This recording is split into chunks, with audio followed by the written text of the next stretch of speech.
batakatahibwe mu kibine kibabanze kushomerwa ebiragiro byacyo ebirimu kugira amaka marungi kandi gari kwisa mu kamekitinizo mufaza zinyo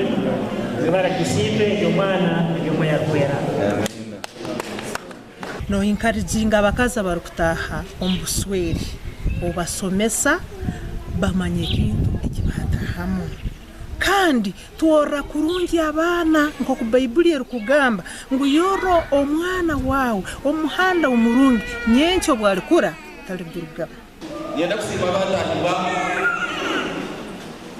umwana mudari bwana cy'abantu baba ninye ndabukarisomu nyenka nabandi ababona rero abantu bashaka babaya bakatahibwa kare unganyo hati kwihantaye umushwere nyirenya nafite imyaka 20 kandi ukubafaza ziyoni nafite imyaka 18 mwe bari kiriza mwe bari kwija mwe bari gutahirwa Honorable Flavia Rwabuhoro orukura akakiko k'ekikura cy'abantu mu ishengero rya Uganda kandi umunyishengero mukazi wa district ya Kyegegwa ahigira abatahira mu Mothers na Fathers Union okubangura abatahi babahanshonga z'amaka iwe Mothers Union bosaba dikoni manya amaka agari musaba dikoni bwabo buli mukazi tawo buli bunga mukayi orole koko amaka agari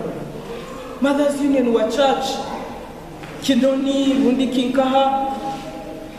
amaka gabakazi bagenzi bawe iwo boba mukuru wabo ogakiremo omanyire bikufa Venerable Reverend John Mutabaruka Sabadikon wa Karwenyi Church of Uganda hamwe na Beton Torine orukura ba Mothers Union ahabwa Karwenyi Parish bagira ngo bina amasiko menjo muri banye n'amakaba na munongo kwemereza wekanisa umurimo nimo tutayira hamisho umubiro bya nyensya kwihamwe nyomyo kwihamwe bare kanoni tandika mbora umurimo nimo tutayira hamisho kwihamwe bare kanoni kwihamwe nyomyo kushajika ekanisa ya Kristo wejeno mesho imyaka ina isumbushwere ndeba ndiyo mushijo wahamya shimye kutaho mu kigombe cy'abasheja abashwere kandi abaziri kongera kwegesa abasheja bagenzi banje twakubasa kurinda jama kagayito no korora abana bito kubashomesa no kubashomesa imico mirungi na munonga abana b'ubujo uko abana b'ubwishi bagizire abarwaniriza bingi ngo abana b'ubujo bakiri kubi gasha kwa Ferupo Marangera.